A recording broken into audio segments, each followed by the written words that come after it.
morning mga ka-sweet life. For today's video, tayo ay magbabox na dahil malapit na ang ating uwi. So kaya na kailangan ay wala tayong masyadong bitbit pag uwi natin. Pagsakay natin ng eroplano, kaya naman ang ginagawa ko every time na umuwi kami ng Pilipinas ay nagpapabox kami. Syempre ang pinagkakatiwalaan nating padalhan ay ang Kapamilya Cargo na saan ay 20 years na natin pinagkakatiwalaan guys. Never pa ako nagka-problema sa kanila. Bukod sa mura na, super approachable pa guys. Yung kanilang mga staff talaga i-entertain nila kayo kapag kayo ay may problema sa inyong box before nila ipadala, at i-inform nila kayo kapag may problema ang inyong box, katulad ng nangyari sa akin dati na nagkaroon ng problema dahil nanay ko ang nalat nung form. Ang nilagay ng nanay ko yung mga DVD bala ng mga anak ko nung nag-aaral sila sa school. Kinapi ko para mapanood nila sa Pilipinas that time, at ang nilagay niya lang ay DVD, which is bawal na bawal po kasi maglagay ng mga DVD movie dahil parang copyright na rin po siya at parang nakaw. Kaya ayun, itinawag nila kagad sa akin at tinatanong nga nila ako kung okay lang daw ba sa akin na buksan yung aking box dahil yun ang utos ng taga customs dito sa Japan, dahil para ma-check nila kung mga DVD nga ba yun ng pelikula o hindi. And then syempre medyo nag-worry ako kasi sa kanila ay ipabalik na lang yung box, tapos ako na lang ang mag-aayos at tatanggalin ko para mawala na lang yung hassle. Ayun, pinalusutan na lang nila na sinabi nga nila ay mga DVD lang ng anak ko, at naging okay naman guys, nakalusot naman yung box. Kaya thankful na thankful talaga ako sa kanila guys. Napaka babait nila, plus talagang i-assist kanila na magiging maayos yung iyong pagbiyahe ng iyong box. Tapos meron pa ako naging pangalawang problema noon, nag-remittance ako ng pera, tapos sa kanila ko na ipadala sa company nila. Magpapasko yata yun. Tapos itinawag ko lang sa kanila, sabi ko nakapag-remittance ako ng pera, nagkamali ako ng pasok ng pera. Agad guys, same day binalik nila yung pera sa akin. Di ba nakakatuwa? Tapos alam nyo ba may charge yun na 2 piso yata, so hindi na rin sininingil sa akin.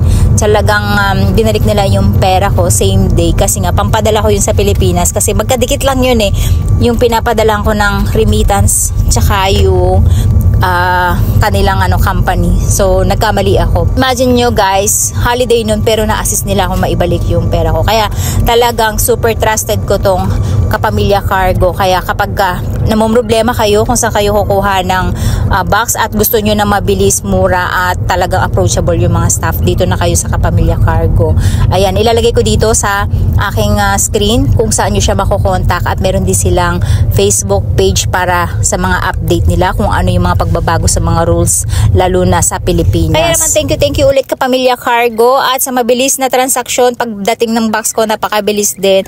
And then yung paghakot nila, nung sinabi ko lang ng gabi na pakihakot na, ay kinabukasan talaga hinakot yung box natin. Pero syempre meron silang nakatakda na araw ng paghakot at pagsakay ng barko. Syempre kailangan abot din yung inyong payment, 'di ba? Para sure na makakasakay ang inyong mga paggahe. Then pag nasa Pilipinas na yan, doon ko na lang kayo update at i-unboxing natin kung ano yung mga pinaglalagay ng lola nyo.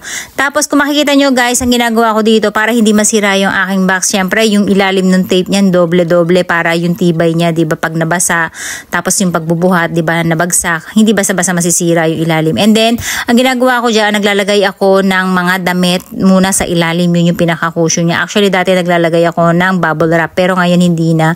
Ang nilalagay ko na lang ay direkta mga damit, yung panang pinaka-cushion muna nila. Tapos saka ako nilagay yung aking mga cup ramen na nakita nyo naman na pinaglalagyan natin siya ng atis nagdadalawa lang, kasi may limit guys kapag pagbabox na ganito, bawal yung pang merchandise o yung mga pambenta. So kailangan ay mga pampasalubong lang talaga, kaya hindi pwede na puro ramen lang ang laman ng box natin. Actually ang sarap sana magpadala, sa totoo lang, kasi maraming ang gustong bumili, nagpapasabay. Hindi pwede kasi sobrang higpit nila guys. Tinanong ko nga kung pwede ba yung box ay puro ramen lang ang laman, at yun nga sabi nila ay hindi pwede. So may limit lang kung ilang ramen lang yung pwedeng ilagay. Kaya ayan, ang nailagay lang ng lola nyo ay tagda 2 box lang. And then marami din kasi tayong mga bag na hindi na ginagamit, plus yung mga stuffed toys ng anak ko, and then yung mga collection nila ng pencil case. So lahat-lahat nilagay ko na dyan, yung mga damit nila pinaglumaan, para hindi na ako magdadala masyado ng damit nila sa Pilipinas, para pag nandun kami, yun na rin yung mga ginagamit nila, tapos iiwan na lang din namin. So ayan, pagkatapos naman natin yung mapuno guys, bawal din siya yung bulky, yung parang puputok na. So kailangan ay yung saktong-sakto lang, at may limit na nga 30 kilos lang. Tapos ang ginagawa ko lang ay tinitape ko rin siya ulit ng doble-doble sa ibabaw. Kung makikita nyo, pati yung mga corner ay dinodoble-doble natin. Tapos ngayon, para mabilis mahakot nung may-ari, may-ari. Nung hahakot, hindi siya mahirapan. Kailangan may hawakan kasi usually kapag walang ganito guys, nahihirapan sila. Kawawa din yung nagbubuhat, lalo na yung mga nasa mansion or yung mga condominium nakatira tapos walang elevator. Grabe, bit-bit nila yan, isa-isa ng mga tagahakot kasi solo lang yung naghahakot dito. So nakakaawa din sila. Kung merong handle na katulad nito, mas maganda kasi hindi sila masyadong mahihirapan. At lagi kong binibilin kay Papa pagka hinahakot yung box ko, tulungan palagi yung humahakot kasi ayoko rin napapagod yung humahakot, 'di ba? Kasi nakakaawa din sila. Pero sanay na sila sa mabibigat talaga. Since 30 kilos lang, wala pa nga 30 kilos to actually kasi magaang lang talaga yung aking box dahil puro stuffed toys tsaka ano lang ang laman niya, yung ramen lang. So syempre 'di ba magaang yun. And then susulatan nyo lang siya ng pangalan side by side yan guys, kabilaan. Tapos pagkasulat, kailangan ng complete information, pati yung telephone number nung tatawagan nila sa Pilipinas kapag dumadating.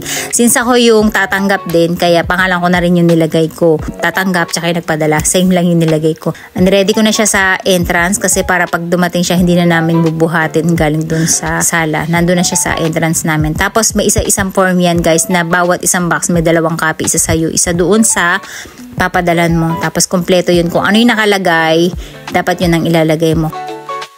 Guys, yung mga box natin, ready to go na sila sa Pilipinas. Tapos guys, ganyan na yung itsura niya. Ayan, nakita nyo safe na safe dito sa tali na to.